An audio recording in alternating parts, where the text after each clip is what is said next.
Hey everybody. Today we're talking about the normal distribution, which has a probability density function that looks like a bell curve. In a normal distribution, any value is theoretically possible, but outcomes closer to the mean are more likely. The normal distribution comes up all the time in the real world. For instance, lengths of newborn babies, speeds of vehicles on an open stretch of highway, scores of students on a standardized test, all of these might have approximately normal distributions. The normal distribution is symmetric about the mean, so its graph looks the same on the left and the right. Mathematically, this means that the probability that x is less than the mean is the same as the probability that x is greater than the mean, and both of those are 0.5.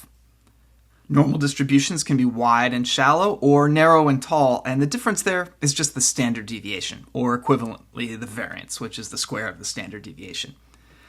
In terms of notation, we write n parenthesis mu comma sigma squared for the normal distribution with mean mu and variance sigma squared. The PDF and CDF, the probability density function and cumulative distribution function, are both messy. I've written them here. They involve exponentials, and the thing inside the exponential is squared. Of course, the cumulative distribution function is just going to be a definite integral of the PDF. These formulas are only really used in proofs. Calculations are pretty much always done using technology. One calculation that we can do, just for instance, is to show that the points of inflection of the PDF of a normal distribution are one standard deviation above and below the mean. And we do that by taking the second derivative of the PDF, setting it equal to 0, and solving. We get the points of inflection are x equals mu plus or minus sigma. Here's a picture of that.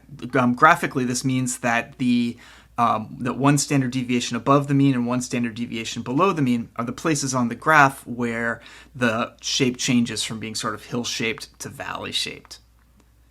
Probability calculations in a normal distribution are always done using a cumulative distribution function, which gives the probability that the random variable is less than or equal to the specified value. As usual here, I'm using the capital letter X to refer to the random variable itself, the lowercase x to indicate the value that it might take. So here's a picture of the cumulative distribution function. You can see I've put a value x that I've labeled there. The CDF, denoted capital F of x, is just the area to the left. We use technology to compute that. In R, the command is pnorm. You specify the value of interest, then the mean, then the standard deviation. For instance, suppose we have a normal distribution with mean 1060 and standard deviation 195, like maybe we're talking about scores on SAT exam in a recent year. What's the probability that a random SAT taker scores less than 900? So this is just a pnorm, probability that x is less than 900, so CDF of 900. Pnorm 900, 1060, 195, we get about 20.6%. You should try this one on your own before seeing my solution. What's the probability that a random SAT taker scores at least 1,000? So here we want the probability to the right. The total area under this graph, the total probability is 1, so we get the area to the right by taking 1 minus the area to the left. So 1 minus pnorm of 1,000, 1060, 195. Here we get about 62.1%. One more example. What's the probability that a random SAT taker scores between 900 and 1,000?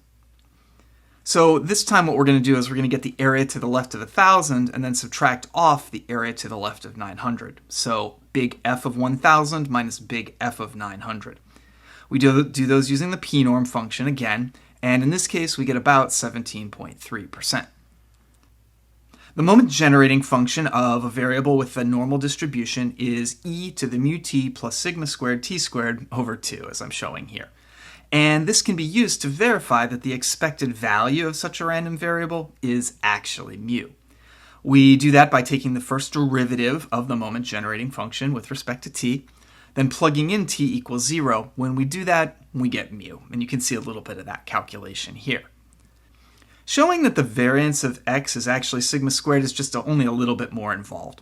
We do that by first showing that the expected value of x squared is mu squared plus sigma squared. And we do that by taking the second derivative of the moment generating function with respect to t. You can see that on the top line here. plugging in 0, and that gives us that expected value of x squared. After that, we use the formula that the variance of x is equal to the expected value of x squared minus the expected value of x quantity squared. We do out that arithmetic, we get sigma squared. So this calculation and the one on the last slide justify the use of the symbols mu and sigma squared when we're writing the PDF of a random variable that has a normal distribution. They actually do have mean mu, standard deviation sigma.